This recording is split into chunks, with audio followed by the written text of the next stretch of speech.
Alhamdulillah. Alhamdulillah alladhi ja'alana ummatan wasata wassalatu wassalamu ala man bu'itha bidinil adli wal khair amma ba'd. Honorable President of today's program, distinguished dignitaries and versatile Islamic scholars, I feel glad to get honored to speak on the topic Moderate Islam, Facts and Myths.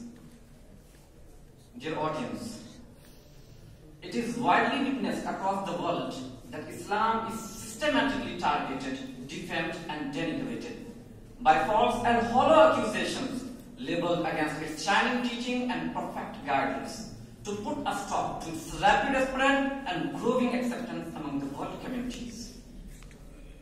One of the most perfidious and odious allegations created against Islam by evil genius is the term Moderate Islam. Let's know all the details about this false claim. There is no denying the fact that Islam is the religion of moderation, justice, peace and brotherhood. It is neither extremist nor violent, nor is prone to conflict. Rather, it is herald of human security, protection and prosperity. Islam always condemns all shapes of extremism, radicalism, fanaticism, and forbids its followers to refrain from such baseless dogmas in order to keep the whole human community united together and to lead the whole nations to the moderate and fair coexistence. Dear brethren, the term Moderate Islam is such a queer rumor that the Islamic history had never heard in its all phases, from the prophetic period down to the age we live in. It is not traced in Islamic jurisprudential, theological or early philosophical texts. There is talk of tolerant Islam which treats people well and justly and calls on them to surrender to Allah freely. But not a single early Islamic thinker uses the term moderation, which I think differs in its definitional and conceptual meaning from the notion of tolerance. I did not find even today intellectual research-based texts credible and written by religious scholars and Islamic thinkers that explain what does the fabricated term Moderate Islam mean. Does Moderate Islam mean that a Muslim can drink alcohol, go to clubs, dance and basically do whatever he or she wants and at the same time claims to be a Muslim? Does Moderate Islam mean that a Muslim should give up his religious rights and Islamic ethics and submerge himself in all the other religious practices whatsoever? Does Moderate Islam mean that a Muslim has no right to raise his voice against those who are perpetrating brutality towards innocent people in the world?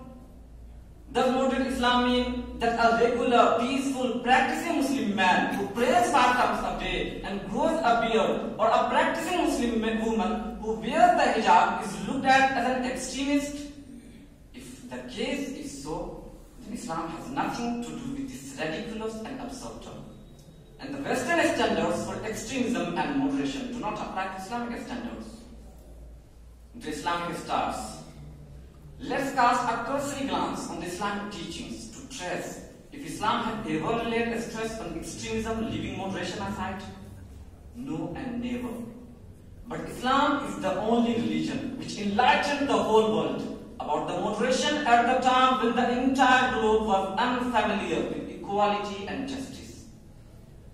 The final heavenly book of Allah Almighty proclaims moderation plainly and assertively in chapter 2 and verse number 143. وَكَذَلِكَ جَعَلْنَاكُمْ أُمَّةً وَسَطًا لِتَكُونُوا شُهَدَاءَ عَلَى النَّاسِ وَيَكُونَ الرَّسُولُ عَلَيْكُمْ شَهِيدًا. And thus we have made you a moderate community that you will be witnesses over the people and the messenger will be a witness over you. Just see here, Allah the Exalted in His power and glory not only refers Islam as the moderate religion, but He introduces the adherents of Islam to the world community as the moderate nation and regards them witnesses over other nations as well. Distinguished figures of Islam, I tremendously wonder that how the people who never happened to browse through the pages of prophetic biography dare to term his teaching immoderate. Nothing stimulated them but the hypocrisy and antagonism concealed in their hearts. How would the messenger of peace, mercy and fraternity emerge with the religion based on extremism and radicalism? How would the personality set for the perfection of moderation promote the oppression and persecution among the humanity, while the Holy Quran introduces him as the mercy for all mankind? وَمَا أَرْسَلْنَاكَ إِلَّا رَحْمَةً لِلْعَالَمِينَ. Chapter number 21, verse number 107. Highly qualified attendees, Islam is indeed a moderate faith, as it calls toward moderation in every aspect. For instance, monasticism is practiced in other faiths, but Prophet Muhammad, peace be upon him, prohibited his followers to practice it, as it deprives family and worldly rights of others. Let's proceed further. Celibacy is seen as holy in some faiths, but it is seen as deviation in Islam, as it leads to corruption in the society.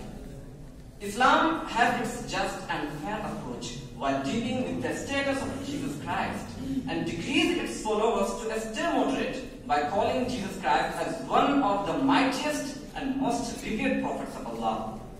Muslims do not degrade his position as Israelis do, nor do they exaggerate it as some Christians do, claiming that Prophet Jesus is a God or Son of God.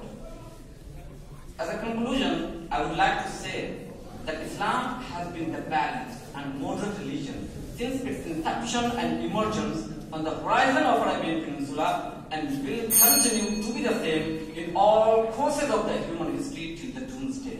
And it has no scope for any innovation to peep in its fortified fort. So we must not fall prey of such claims. May Allah give us tawfiq to develop proper understanding of Islam and keep us away from deviation. Ameen. Thank you.